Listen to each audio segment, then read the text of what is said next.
예배를 드리는 가운데 제 시계로는 한 해가 지났습니다. 여러분 시계 한번 확인해 보십시오. 저만 지난 거 아니죠? 자, 2016년도입니까? 17년도입니까? 예, 정확히 맞췄어요. 제가 지금 그죠? 연습했습니다. 이거 영상에 딱 해가지고 시간을 제가 딱 맞췄네요. 자, 우리 옆 사람하고 인사합시다. 새해 복 많이 받으세요. 예, 새해 복 많이 받으십시오. 또 인사합시다. 받은 복 많이 누리세요. 예, 축복합니다. 환영합니다. 예, 고맙습니다. 신년을 맞이해서 함께 교회를 이루어 하나님을 예배할 수 있으니 얼마나 감사하고 영광스러운 일인지 모릅니다. 오늘 이곳에서 새해를 맞이하셨던 우리 여러분들을 진심으로 축복합니다. 비록 동해안에 떠오르는 뜨거운 태양은 보지 못했을지라도 여러분의 심령과 가정에 여호와를 경외하는 자에게 떠오르는 의로운 해인 예수 그리스도로 말미암아 평안과 축복과 형통이 가득하시기를 축원합니다. 예, 동해안 태양보다 더 좋은 태양이에요. 여호와를 경외하는 자에게 떠오르는 의로운 해. 그분이 누구십니까? 그렇죠. 예수 그리스도. 그분이 여러분의 심령을 치료하실 것입니다. 그분이 여러분의 가정을 치료하실 것입니다. 그분이 여러분의 가정과 심령과 그리고 교회를 회복시키실 것입니다. 아멘. 예. 설교 끝났습니다. 잘 시간인데 저는 지금 이렇게 있으니까 저도 목소리가 지금 안 그러려고 하는데 자꾸 잠기는데 제가 아주 정신 바짝 차려서 빨리 요약 설교하고 말씀 뽑는 것으로 하겠습니다. 특별히 이렇게 보니까 1년에 이런 날 뵐 수 있는 성도들이 이렇게 앉아 계신 거 보고 참 반갑습니다. 여러분 이렇게라도 뵐 수 있어서 감사하고요. 이렇게 뵈면서 이제 앞으로도 매주 매달 예배 시간에 볼 수 있는 축복이 있기를 또 축원합니다. 예. 그리고 가족과 함께 앉으신 여러분들 이 복된 자리입니다. 기도카드 이렇게 읽다 보면 제가 오늘도 기도카드 기도하다가 한 집사님의 기도 제목이 너무 저희에게는 당연한 건데 참 곱씹어 보니까 너무 눈물 나는 기도예요. 뭐라고 했냐면 남자 집사님이 하나님 제 아들놈들과 함께 예배당에 같이 손잡고 앉아서 예배 드릴 수 있도록 해주세요. 참 제가 그거 읽으면서 참 너무 가슴이 아팠습니다. 여러분 자녀와 함께 가족이 함께 예배할 수 있는 거 큰 축복인 줄 믿으시길 바랍니다. 큰 복입니다.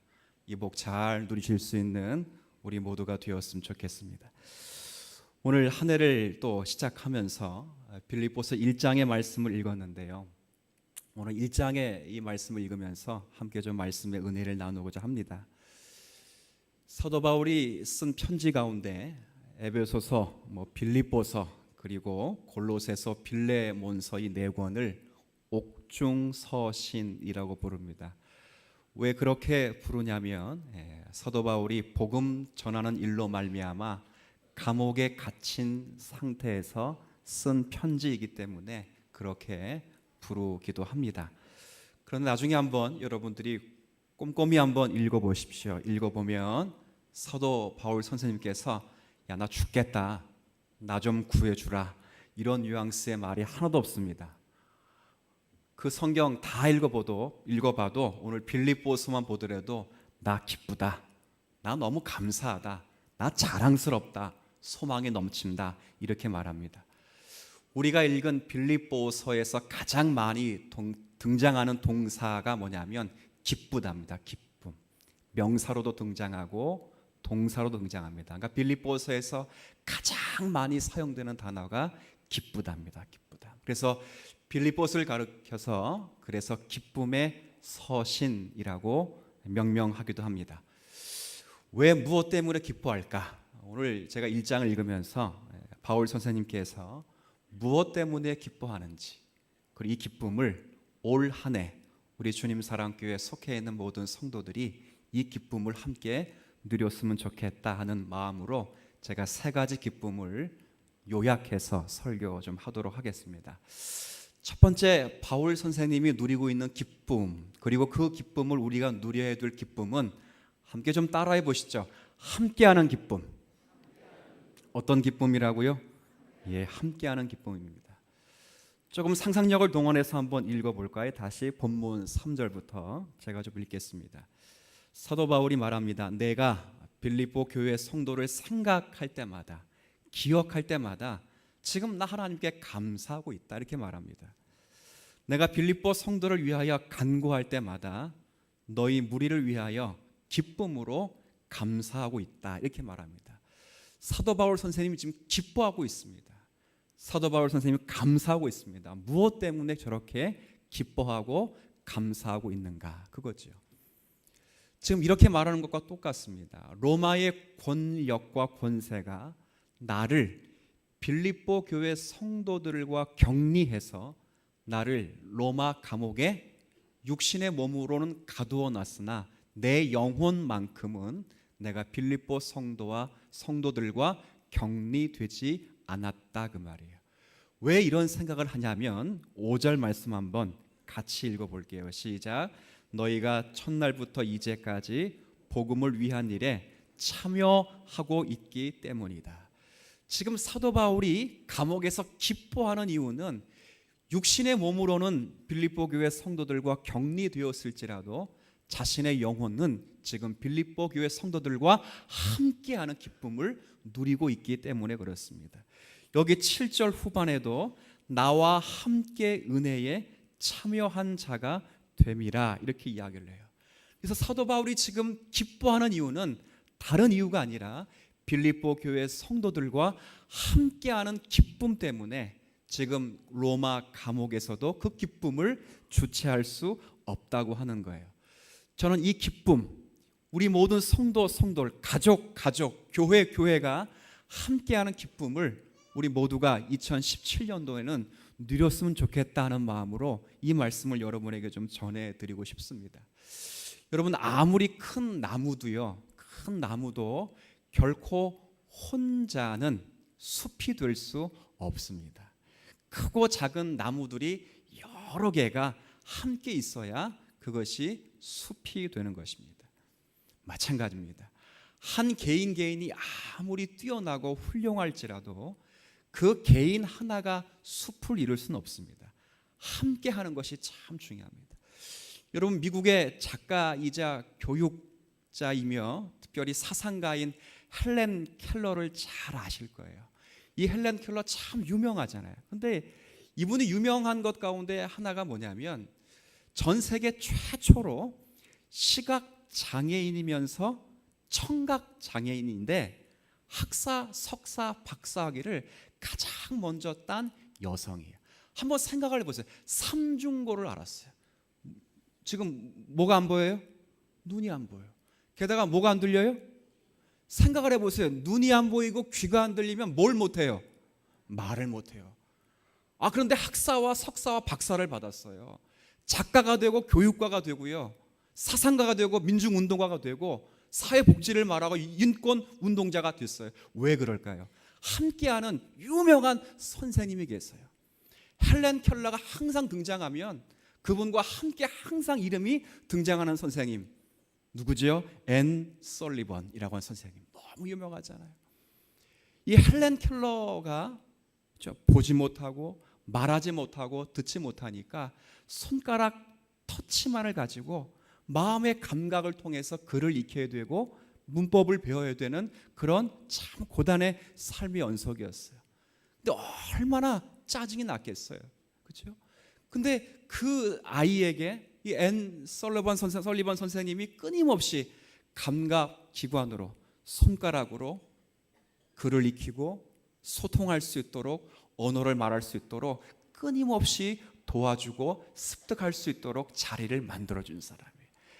헬렌 켈러가 숟가락을 던지면 다시 가져와서 그 응석을 다 받아주면서까지 끊임없이 함께 했기 때문에 그 헬렌 켈러라고 하는 유명한 사상가가 우리 시대에 나올 수 있었던 것입니다. 저는 그렇게 생각을 해요. 아무리 훌륭한 나무, 아무리 멋진 그 나무가 있을지라도 이 나무가 숲이 되기 위해서는 한번 따라해 볼까요? 함께하는 것이 중요하다. 함께하는 것이 참 중요합니다. 제가 교회를 이렇게 섬겨오면서 저도 저 혼자 여기까지 온 게 아닙니다.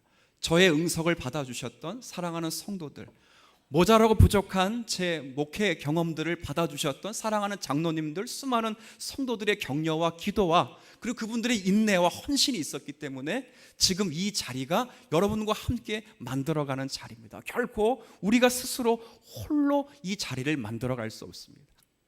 자, 그런 마음을 갖다가 성경을 읽다가 로마서 12장 15절 말씀 너무도 잘 알고 있어요. 제가 지난 몇 달 전에 주일 설교 때 말씀을 드린 것이 있어요. 여러분 잘 아실 것입니다. 뭐라고 되어 있냐면 즐거워하는 자들과 함께 즐거워하고 우는 자들과 함께 뭐하래요? 제가 앞부분 하면 여러분 뒷부분 해보세요. 즐거워하는 자들과 함께 우는 자들과 함께. 여기서 중요한 단어가 뭐예요? 함께. 그렇구나. 이 교회와 신앙은 함께 가는 것이에요. 즐거워하는 자들과 함께 즐거워하고 우는 자들과 함께 우는 것, 이것이 교회가, 이것이 성도가 지향해야 되는 신앙의 중요한 자세로구나. 로마서 구조가 참 재밌습니다. 로마서 11장까지는 사도 바울이 로마 교회 편지를 쓰면서 모든 교리적인 이야기를 다 쏟아놓습니다. 그리고 교리적인 이야기를 다 퍼부어놓은 다음에, 쏟아놓은 다음에 12장부터는 하나님의 백성들이 어떻게 살아야 되는가를 이야기하고 있어요. 근데 그 어떻게 살아야 되는가에 대한 이야기를 할 때 가장 먼저 드리는 내용이, 이야기하는 내용이 뭐냐면 영적 예배. 영적 예배가 뭐예요?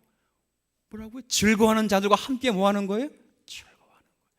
우는 자들과 함께 뭐 하는 거예요? 이게 영적 예배라는 거예요. 뜬구름 잡는 시기에 기도 많이 하는 것, 이거 좋지요.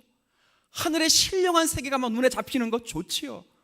그러나 진짜 교회의 일원으로서 주님이 원하시는 것은 함께하는 것입니다. 함께. 주님이 무엇을 원하시는가? 오늘 본문을 통해서 우리 모든 주님 사랑교회에 속해 있는 사랑하는 교우들이 하나님과 함께할 수 있는 기쁨을 누렸으면 좋겠습니다. 이것이 우리가 누려야 될 기쁨이에요. 예수님의 또 다른 이름을 잘 아시죠? 예수님의 또 다른 이름은 임마누엘. 이게 무슨 뜻입니까? 하나님이 우리와 함께 계시는 거예요. 사랑하는 우리 성도 여러분, 2017년도에는 우리 주님 사랑교회 모든 성도들이 함께하는 기쁨을 누리시기를 주님의 이름으로 축복을 드립니다. 두 번째는요, 함께하는 성도들이 두 번째 누릴 기쁨은 또 따라합시다. 성장의 기쁨, 변화의 기쁨. 성장과 변화의 기쁨을 누리면 좋겠다. 저는 그렇게 생각합니다. 그러니까 함께하는 성도들이 함께의 기쁨을 누릴 뿐더러 이 서로 함께하면서 뭘 기쁨을 또 누려야 되냐면 그 함께하는 성도들이 뭘 누려야 된다고요? 성장의 기쁨을 함께 누려야 된다. 그렇게 말씀을 드리고 싶어요. 오늘 말씀 잘 보면 그 표현이 나와 있습니다. 제가 9절부터 11절까지 좀 읽어드릴게요. 9절. 내가 기도하노라. 이 사도 바울이 지금 빌립보 교회 성도를 위해 기도합니다. 뭐라 기도하냐면 너희가 가지고 있는 그 하나님을 향한 사랑, 너희들이 허락하신 하나님의 그 사랑 위에 지식과 모든 총명으로 그 사랑이 점점 더 풍성해지고 깊어져서 10절 너희로 지극히 선한 것을 분별하며 진실하여 허물 없이 그 사랑이 그리스도의 날까지 이르게 되길 바라고 11절 한번 같이 읽을까요? 시작. 예수 그리스도로 말미암아 의의 열매가 가득하여 하나님의 영광과 찬송이 되기를 원하노라. 보세요. 11절에 의의 열매가 어떻게 된다고요? 가득하여. 하나님이 우리에게 허락하신 그 사랑, 우리가 사랑하는 그 하나님에 대한 그 사랑에 지식과 총명이 더 풍성해져서 하나님이 선하신 뜻이 무엇인지를 분별하고 우리의 사랑과 믿음의 진실 없이 허물 없이 주님이 오시는 그날까지 이르러서 주님이 우리에게 맺게 하시는 그 의의 열매가 하나님 앞에 영광과 찬송이 가득하게 되기를 주님의 이름으로 축원합니다. 이것을 우리가 누리셔야 돼요. 성장의 기쁨을 누리셔야 돼요.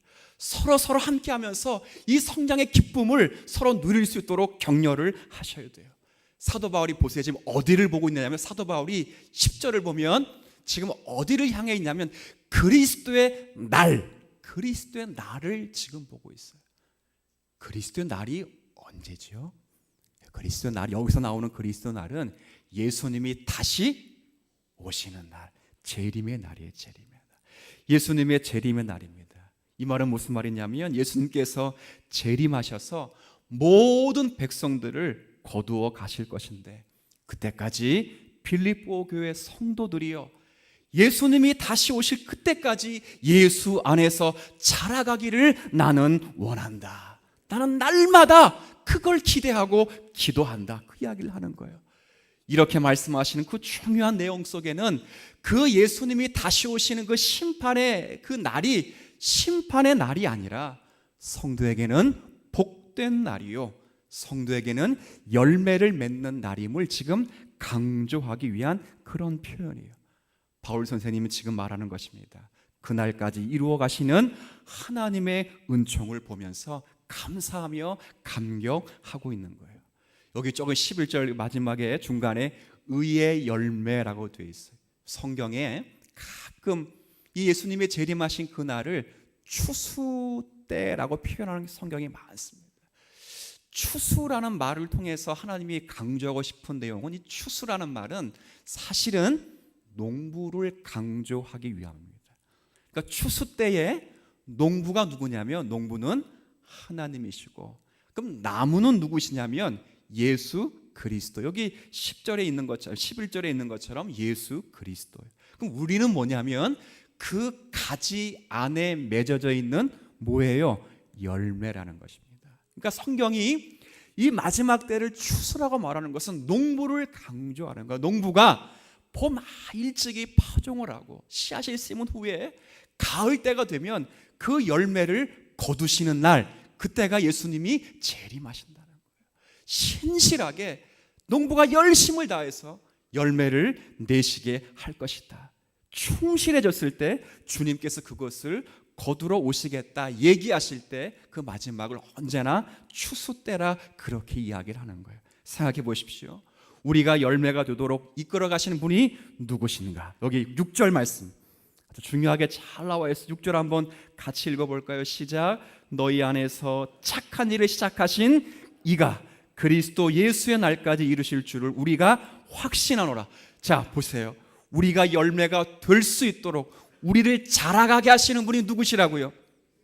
그렇죠. 착한 일을 하신 그분, 하나님, 그분이 예수 그리스도가 다시 오실 그날까지 그 농부가 씨앗을 심고 씨앗이 곡식을 열매를 맺기까지 그 농부가 그것을 자라가게 하실 것을 나는 확신하기 때문에, 빌립보교의 성도들이여, 너희를 향한 하나님의 사랑, 하나님을 향한 너희의 사랑이 흠이 없고 진실되어서 의의 열매가 가득하게 자라가기를 나는 원한다. 그렇게 이야기를 하는 거예요. 우리 사랑하는 성도 여러분, 우리 2017년 한 해에는 우리 모든 함께하는 주님의 백성 성도 여러분들이 그리스도 예수 안에서 자라가게 하시는 하나님의 은혜를 경험하면서 조금씩 자라가는 은혜를 누려가시는 은총이 있게 되기를 축원합니다. 이것이 배우자를 향하는 마음이기도 해요. 어느 오라쿠를 보니까 저는 그거 듣고 웃기도 했지만 되게 서글프더라고요. 혹시 제 아내가 저에게 그런 마음을 갖지 않을까 하는 마음으로 두렵기도 하고, 어떤 얘기를 제가 얼마 오래전에 들었냐면 이 아내가 남편을 생각하는 마음이 그렇답니다. 집에 두고 오면 근심덩어리가 남편이고요, 같이 나오면 짐덩어리, 그렇죠. 혼자 내보내면 걱정덩어리, 마주 앉아 있으면 원수덩어리래요. 제가 그거 보고 썩소를 날리면서 설마 우리 아내도 그럴까? 주님만이 아시겠더라고요. 이렇게 생각하는 그 아내들이 있는데 어느 날 불현듯 남편이 예수를 믿고 그 아내에게 찾아와서 여보, 지난날 내가 참 많이 실수했어. 내가 앞으로 예수님 잘 믿을게. 옆에 있어서 고마워 라고 고백했던 남성분이 우리 교회 가운데도 계시요 안 계셔요? 계시니까 제가 이런 말을 하는 거예요. 성장하는 기쁨입니다. 함께 하지 못하면 성장하는 기쁨도 못 누리는 것입니다. 아내는 남편을, 남편은 아내를 그렇게 봐야 돼요. 자식은 부모를, 부모는 자식을 그렇게 봐야 되고, 저는 여러분을, 여러분은 저를 서로 그렇게 봐야 되겠죠. 얼마 전에 성탄 우리 발표회 교육부서 한 거 여러분 감동받았죠? 감동받았어요. 제가 교사 소감 발표할 때 잠깐 들어가서 소감 발표하는 걸 들었는데, 제 오른쪽에 앉아있는 여자 중고등부 선생님 두 분이 발표를 하면서 중고등부 아이 발표하는 거 보고 울었대. 왜 울었는가 보니까, 저도 그렇게까지 생각을 못했는데 걔네들이, 여러분 중고등부 율동하는 거 보셨어요? 여러분에게는 아무것도 아닌 것처럼 보이지만요, 사춘기 애들이, 특별히 주님 사랑교회 학생부 애들, 청년부 애들은요 절 닮아서 다 얌전해요. 얌전하고 말 못하고 새침적이고, 이거 어디가 부끄럼도 많이 타가지고. 근데 걔네들이 그렇게 팔다리를 흔드는 거는요, 홍해 바다가 갈라지는 것보다 더 큰 기적인 줄 믿으시길 바랍니다. 선생님들 그걸 보고 다 울었대. 그 제가 옆에 보면서, 이야, 그래, 난 담임이 아니어서 그것까지 생각 못했는데, 야, 함께하는 담임이니까 성장하는 것이 보이는구나, 그거예요. 여러분, 함께하셔야 성장하는 기쁨을 보는 것입니다. 함께하는 여러분들이, 주님 사랑교회 모든 성도들이 17년 한 해를 보낼 때 되면 서로가 성장했던 그 기쁨을 서로 누리실 수 있는 은혜가 여러분 가운데 있기를 축원합니다. 마지막은요, 마지막 기쁨은 함께하는 기쁨, 성장하는 기쁨을 누리실 수 있다면 마지막은 또 한번 따라해 볼게요. 은혜를 나누는 기쁨. 다시 은혜를 나누는 기쁨. 자, 은혜를 사도 바울이 어떻게 나누는지 잘 보세요. 8절을 제가 읽을게요. 아니, 8절은 같이 한번 읽어주세요. 시작. 내가 예수 그리스도의 심장으로 너희 무리를 얼마나 사모하는지 하나님이 내 증인이신다. 보세요. 사도 바울이 지금 빌립보교의 성도들을 생각해서 너무 기뻐요. 빌립보교의 성도들과 육신의 몸으로는 떨어져 있지만 영혼은 격리되지 않고 함께하는 기쁨 때문에 너무 감옥에서 너무 기뻐요. 너무 기쁘기 때문에 내가, 그 다음 9절에 뭐라고 해요? 내가, 그 다음 9절 앞부분만 내가 뭐 한다고요? 너무 기뻐요. 그래서 내가 뭐 한다고요? 난 너가 너무 기뻐. 우리 사랑하는 내 아들아, 내 딸아 너무 기뻐. 공부 열심히 너무 기뻐, 너무 감사해. 그러니까 내가 너 용돈 올려줄게, 이게 아니에요. 그러니까 내가 너를 위해 뭐 해주겠다고요? 기도해 줄게. 그렇죠? 사랑하는 성도 여러분들이 함께 교회의 기쁨을 누리고 서로 성장의 기쁨을 누릴 때 저분의 성장을 위해서 함께 기도하는 은혜가 있게 되기를 주의 이름으로 축복합니다. 기도하셔야 돼요. 기도. 그렇죠. 이게 참 중요한 거예요. 사도 바울이 나중에 출소하면 내가 너 잘해줄게, 이게 아니에요. 내가 나중에 나오면 한 돈 크게 쏠게, 그것도 아닙니다. 내가 기도해줄게. 너가 성장할 수 있도록, 그리스도 예수 안에서 잘할 수 있도록 내가 기도해줄게. 그렇게 하는 거예요. 왜 이렇게 이런 마음을 가질 수 있다고요? 6절 다시 한번, 너무도 중요한 말씀이니까 6절 한번 같이 읽어볼게요. 시작. 너희 안에서 착한 일을 시작하신 이가 그리스도 예수의 날까지 이루실 줄을 우리가 확신하기 때문에 내가 뭐 한다고요? 기도하는 거예요. 왜요? 누가 이루어 가시기 때문에? 하나님이 이루어 가시기 때문에. 여러분, 그렇게 기도로 은혜를 나눌 수 있는 기쁨이 우리에게 있어야 돼요. 참 중요합니다. 복은 내가 주는 게 아닙니다. 복은 여러분이 주는 게 아니에요. 복은 삼위일체 하나님이 주시는 줄 믿으십시오. 복의 근원은 하나님이십니다. 내 자녀들을 축복할 때 공부 잘 시킨다고 되는 거 아니에요. 내 자녀들 건강한다고 다 되는 거 아니에요. 하나님이 그를 축복하실 수 있도록 그를 머리에 손 얹고 기도하고 그를 축복하는 것, 이거 중요합니다. 우리 부모가 그런 마음을 가져야 되고, 제가 여러분을 향하여 그런 자세를 가져야 됩니다. 예레미야 성경 3장 23절에 보면 이런 말씀이 있어요. 제가 좀 읽어드릴게요. 작은 산들과 큰 산 위에서 떠드는 것은 참으로 헛된 일이라. 그 다음, 이스라엘의 구원은 진실로 우리 하나님 여호와께 있나이다. 너무 멋있죠. 작은 산들 위에 또 큰 산 위에서 아무리 떠들어 봐도 사람 앞에서는, 권력 앞에서는, 돈 앞에서는 힘이 나오지 않습니다. 우리의 진정한 힘, 이스라엘의 구원은 진실로 우리 하나님 여호와께 있는 줄 알고, 우리 사랑하는 성도 여러분께서 우리의 신앙과 우리의 믿음의 성장과 성숙을 위하여 기도하실 수 있는 여러분이 되었으면 좋겠어요. 여기 2017년 표 한번 보세요. 표 한번 다 같이 한번 이 표를 한번 다 같이 한번 고백합니다. 시작. 흩어지면 전도하자. 제가 선창할 때는 여러분 후창하시면 돼요. 모이면, 흩어지면. 이건 제가 내일이 아니네요. 잠이 덜 깨서 조금 있다가 제가 이 설교는 주일 예배 때 설교하도록 하고, 올 한해 기도해서 우리가 함께하는 기쁨, 성장과 변화의 기쁨, 은혜를 누리는 기쁨을 우리 모두가 누릴 수 있게 되시기를 주님의 이름으로 축복합니다.